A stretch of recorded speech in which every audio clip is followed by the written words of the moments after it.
Haleluya, selamat datang dalam program kita Kamu Hebat. Dan secara khusus hari ini adalah hari Senin.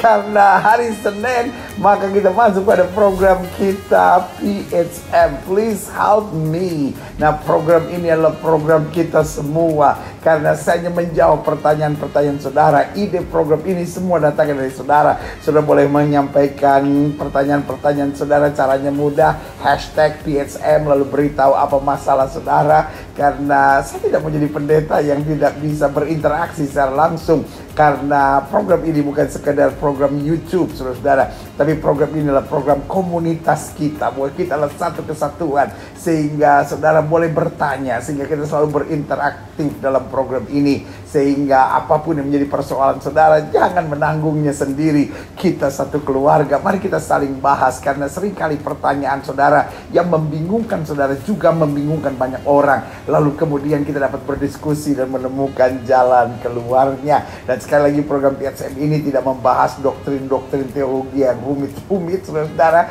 karena memang setiap orang ada panggilannya tersendiri. Saya memuji Tuhan untuk orang-orang yang memang punya panggilan-panggilan hebat seperti mereka. Tetapi saya juga percaya bahwa ada masanya kita bukan hanya bicara doktrin-doktrin teologi yang berat-berat, tetapi dalam kehidupan kesehari-harian, supaya kita tetap taat pada firman, tetap setia menjadi pelaku-pelaku firman yang luar biasa. Haleluya. Kalau program ini memberkati saudara, jangan lupa di-share, saudara, dan juga jangan lupa mari kita sumbangkan jempol kita untuk like, saudara, karena dengan saudara like, maka itu akan membuat program kita selalu menjadi top future. Setiap program kita saya butuhkan 500.000 bahkan 2.000, 3.000 like, saudara, supaya program kita selalu jadi berkat buat banyak orang. Dan kalau saudara lihat lonceng, bunyikan tanda bahwa saudara hadir. Dan juga saudara yang belum subscribe, boleh subscribe, sehingga kita menjadi bagian komunitas yang indah. Dan saudara selalu mendapat pemberitahuannya kalau kita ada program live atau ada program-program baru yang kita upload. Dan saudara yang kasih dalam Tuhan, program ini mengingatkan kita sekalian bahwa kita punya Tuhan yang hebat. Karena kita punya Tuhan yang hebat yang menyertai kita, saya berani katakan kamu hebat. Haleluya. Nah, saudara yang kasih dalam Tuhan, dalam program Kamu Hebat hari ini, kita akan bicara sesuatu yang simple, sederhana, tetapi banyak menjadi masalah buat banyak orang. Apakah orang yang sudah percaya Yesus masih bisa kerasukan? Sebagian berkata, aduh pendeta, dia kan udah ke gereja, dia kan sudah pelayanan, dia kan sudah terima Yesus sebagai Tuhan dan Juru Selamat, kok dia masih bisa kerasukan? Kenapa? Nah, saudara yang kasih dalam Tuhan, mari kita lihat dalam Kisah Rasul 19, Kisah Rasul 19 ayat 13 sampai 16, ya kan? Bicara tentang anak-anak Skewa. Siapa Skewa ini? Imam, saudara, ya kan? Dikatakan juga beberapa tukang jampi Yahudi berjalan keliling di negeri itu, mencoba menyebut nama Tuhan Yesus atas mereka yang kerasukan roh jahat, dengan berseru, katanya, aku menyumpahi kamu demi nama Yesus yang diberitakan oleh Paulus. Ayat 14, mereka yang melakukan hal itu ialah 7 orang anak dari seorang imam kepala Yahudi yang bernama Skewa. Tapi roh jahat itu menjawab, Yesus aku kenal dan Paulus aku ketahui, tapi kamu, siapakah kamu? Perhatikan ayat yang ke-16. Dikatakan, dan orang yang dirasuk roh jahat itu menerpa mereka dan menggagahi mereka semua dan mengalahkannya, sehingga mereka lari dari rumah orang itu dengan telanjang dan luka-luka. Saudara yang kasih dalam Tuhan, menyedihkan. Mereka anak-anak imam. Mereka lalu melihat pelayanan Paulus mengusir setan. Lalu mereka juga mau coba-coba usir setan. Tetapi mereka nggak punya hubungan yang akrab dengan Kristus. Sehingga orang yang kerasukan setan berkata, Paul, I know. Jesus, I know. But who are you? Lalu kemudian setan menyerang. Berarti saudara yang kasih dalam Tuhan, dia anak imam. Dia seorang yang melakukan kegiatan ibadah, tetapi juga bisa diserang, bisa diikat, bisa dirasuk oleh setan-setan. Why? Nanti kita jelaskan selanjutnya. Efesus 4 ayat 27. Dan janganlah beri kesempatan kepada iblis. Jelas Alkitab katakan ada tugas tanggung jawab kita. Betul, Kristus sudah menang dari kayu salib. Tetapi Alkitab bilang apa? Kenakan seluruh perlengkapan senjata Allah supaya kamu dapat bertahan melawan tipu muslihat iblis. Berarti sekedar beragama, sekedar jadi orang Kristen, sekedar percaya Kristus, sekedar sudah dibaptis, itu tidak cukup untuk membuat kita mampu bertahan dalam segala serangan iblis. Karena itu Alkitab bilang, kenakan seluruh perlengkapan senjata Allah. Dan dalam Efesus pasal 4 ayat 27 dikatakan, dan janganlah beri kesempatan kepada iblis. Berarti rekan-rekan kamu hebat yang diberkati Tuhan. Saya pelajari roh di dalam kita itu lebih besar dari roh yang alam dunia ini. Dan itu firman Tuhan kata. Bahkan Alkitab bilang roh yang membangkitkan Kristus dari antara orang mati ada di dalam hidupmu. Berarti saudara yang kasih dalam Tuhan jelas beriman pada Kristus, berjalan bersama Kristus, menjadi anak-anak Kristus, berarti memiliki roh Allah yang lebih besar dari roh yang alam dunia ini. Tetapi saya pelajari, kalau kita tahu bahwa roh di dalam kita lebih besar, harusnya roh setan tidak bisa menyerang kita. Harusnya roh jahat tidak bisa menaklukkan kita. Harusnya roh jahat tidak bisa menghancurkan kita. Jelas harusnya tidak bisa. Satu-satunya cara bisa tertembus jika ada celah yang terbuka. Karena lihat tentang Ayub. Tuhan tanya sama iblis, adakah kau memperhatikan hambaku Ayub? Tidak ada seorang pun yang jujur takut akan Tuhan, menjauhi kejahatan kecuali dia. Tapi iblis bilang apa? Bagaimana aku bisa menyerang dia? Ada pagar yang menjaga dia. Sekeliling hidupnya, sekeliling harta bendanya, dan sekeliling keluarganya. Lihat, saudara yang kasih dalam Tuhan, pagar penjagaan Tuhan sempurna tak tertembus. Jadi jelas ada roh Allah, ada pagar penjagaan Tuhan. Harusnya setan gak bisa masuk. Harusnya gak bisa merasuk, harusnya gak bisa mengikat, harusnya gak bisa membelenggu kita. Nah, saya pelajari satu-satunya kita bisa tertembus jika ada celah yang terbuka. Lalu mungkin saudara berkata, apa yang dimaksud dengan celah yang terbuka?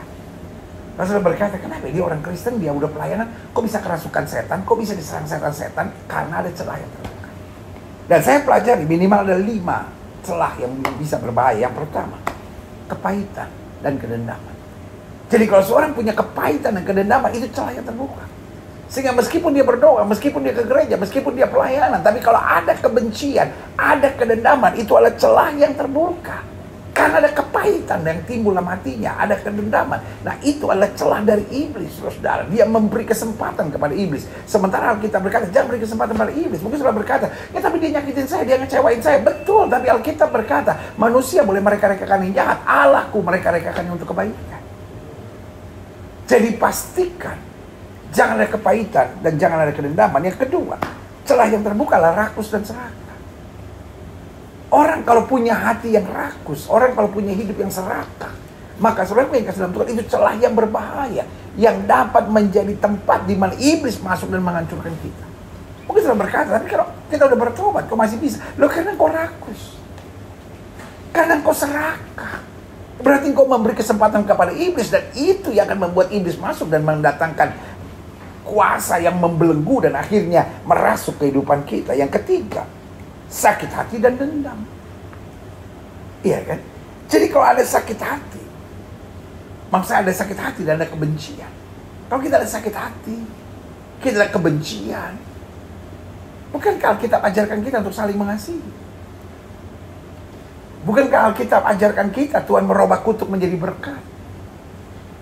Bukankah Tuhan ajarkan kita, Tuhan merubah ratapan kita menjadi tari-tarian? Berarti kenapa kita harus sakit hati? Kenapa kita harus benci? Bukankah dengan kita mengampuni? Iya kan? Saya lihat kan, bagaimana Kain membunuh adiknya Habel. Karena ada apa? Karena ada kebencian, ada sakit hati.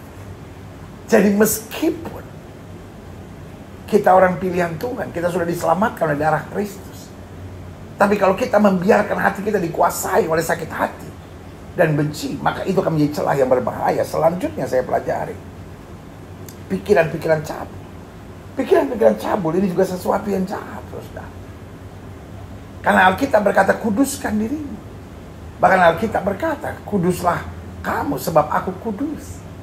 Dalam bagian lain dalam Alkitab dikatakan, kuduskan dirimu hari ini, maka besok Tuhan melakukan perkara-perkara yang luar biasa.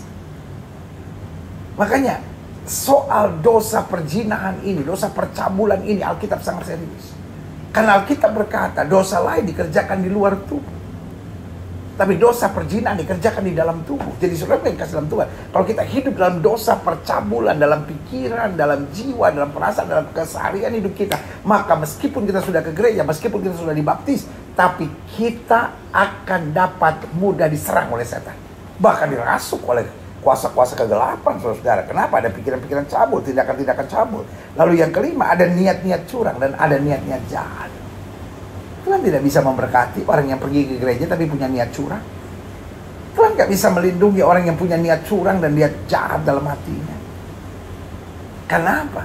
Karena meskipun Tuhan melindungi sempurna, tetapi ada celah yang merupakan pintu masuk untuk iblis dapat menyerang. Karena itu, saudaraku yang kasih dalam Tuhan, saya mencintai saudara-saudara sekalian, dan saya harus jelas ingatkan saudara, kita yang sudah bertobat, kita yang sudah lahir baru, kita yang sudah terima Yesus sebagai Tuhan dan Juru Selamat, setan seharusnya tidak bisa menembus kita. Seharusnya kita tidak bisa dirasuk setan. Seharusnya kita tidak bisa dijajah oleh iblis.